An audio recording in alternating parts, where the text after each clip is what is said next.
Bonjour tout le monde, aujourd'hui je vais vous parler d'un sujet vaste et complexe, donc je vous demanderai de me pardonner si c'est pas ma meilleure vidéo. Je tiens à préciser aussi que les mises en situation d'aujourd'hui sont tirées de ma tête et qui n'ont rien à voir avec des cas réels. Donc sans plus tarder, je vous annonce le sujet. J'ai décidé de parler d'amour aujourd'hui, mais plus précisément de comment que des fois défendre son couple peut passer pour de la jalousie.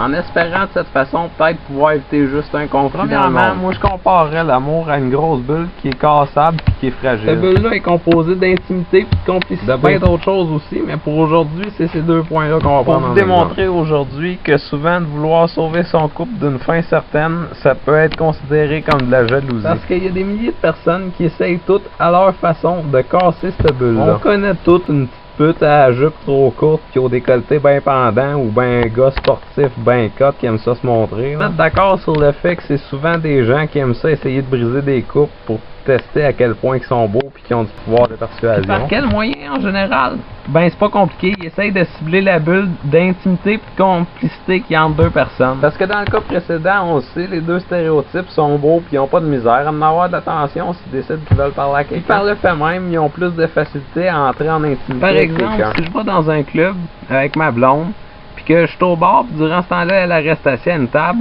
puis qu'il y a quelqu'un qui vient l'aborder, puis qui commence à jaser, puis que quand je reviens, j'ai l'impression qu'elle me regarde plus, que je peux plus placer un mot dans la conversation qu'ils ont ensemble, ben là, moi, me sentir comme rejeté un peu, puis m'avoir raison de trouver qu'il y a un problème. C'est là où il y a des femmes qui vont crier « Jalousie, jalousie, jalousie, là! Mais monsieur est jalouse, sa blonde me rencontre d'autres mondes, là! » Ok, mise au point. Moi, je suis pas jaloux de personne, ok?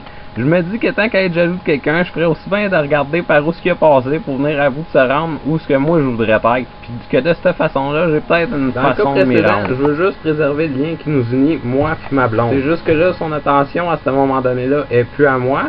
Puis en plus de ça, c'est qu'elle est en train de se créer une intimité avec quelqu'un d'autre. Fait que là, moi, en tant qu'homme, dans cette situation-là, j'ai deux choix. Soit que je regarde ça puis que je fais comme si j'assisterais à une date, ou bien que je m'en vais carrément dire qu'on a une crise de problème, mais que là, je risque de passer pour quelqu'un de jaloux. Ben moi, dans cette situation-là, je serais intervenu. Parce que pour moi, mon couple, c'est important de un.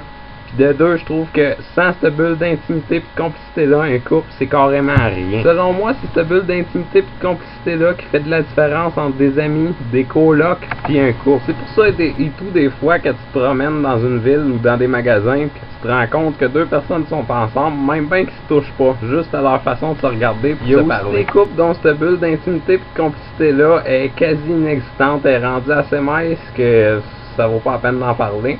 Souvent, on dit que c'est des vieux couples, du monde qui décide de rester ensemble parce que c'est mieux de même pour eux autres ou par habitude, tout court. C'est pour ça que je trouve ça important dans un couple de préserver ça, cette notion-là de complicité puis d'intimité ensemble. Puis à tous les niveaux, même dans des choses aussi banales que la prise de décision, faut pas laisser quelqu'un venir interférer les choix du couple. Qui est finalement un tout, qui est une seule personne due à cette bulle-là qui est rassemble. Cette bulle-là, elle comprend beaucoup plus que l'intimité, elle comprend l'amour à son état le plus pur, la confiance, la compréhension, le support, bien d'autres aussi que je pourrais pas toutes les nommer aujourd'hui, mais vous comprenez ce que je veux dire par là, j'imagine.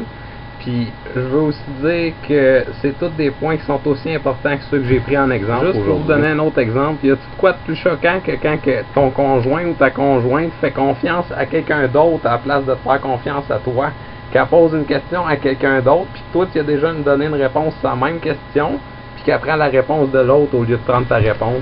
Mais encore une fois, de dire qu'elle aurait pu écouter ton opinion au lieu de celle d'un autre, ben souvent tu risques de te faire traiter de quelqu'un de jaloux. Donc c'était mon point de vue sur le sujet d'aujourd'hui. J'aurais aimé ça en parler plus en profondeur, mais l'amour, on s'entend que c'est un sujet assez vaste et complexe que j'aurais pas pu. Je vous remercie de m'avoir écouté. Je vous rappelle que vous pouvez aller vous abonner à ma chaîne sur YouTube, Revolution Rix. Vous pouvez aller aimer ma page Facebook Revolution Rix aussi.